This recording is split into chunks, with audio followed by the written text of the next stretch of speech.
Ambassador tomorrow. I present my credentials to President Ruto tomorrow morning. I'm also Estonia's Ambassador to South Africa and Ambassador at Large for the African continent. So very happy to be here in Nairobi.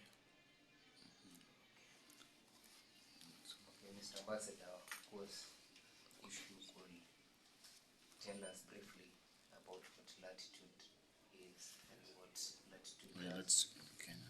So Latitude is Estonia's premier startup event. We have around 3,000 participants every year.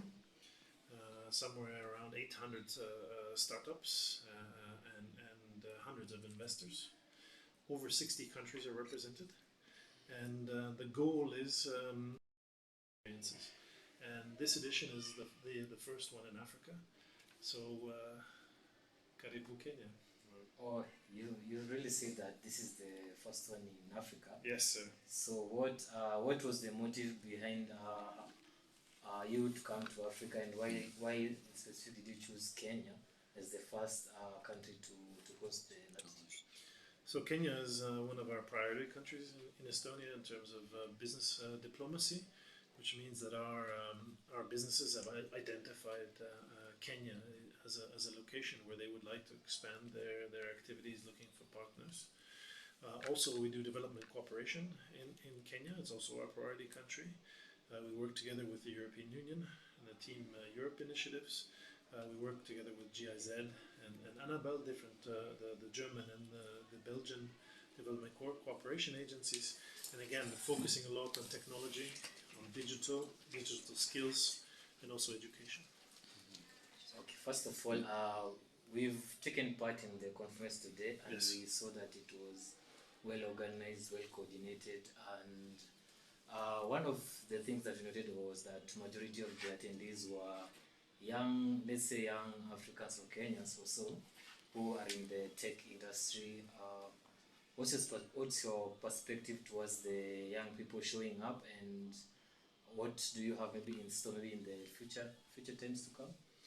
So, you know, Estonia does things a little bit differently than normally you hear when countries come. We want to build relations between not only the countries but our people, and also between the startup communities, so that they can support each other. The Estonian startup community was built up by having cooperation between the different founders. So you probably know Skype. The programmers, so part of the owners were from Estonia, and after they sold to Microsoft, they reinvested into Estonian startups, but not only with money, but also with their experiences. Because sometimes people forget that maybe this experience from somebody who's done it before, who's done it successfully, is worth more than a small investment of somebody saying, now you have to give me money back and now you have to perform. So I think this is what we're bringing. We're bringing our own experiences, but we also want to learn from Kenyan experiences. We want to learn what the youth here is thinking about and innovating. And you guys are also a bigger market and a bigger country than us. So it gives, again, another opportunity. And this is a door for us to Africa.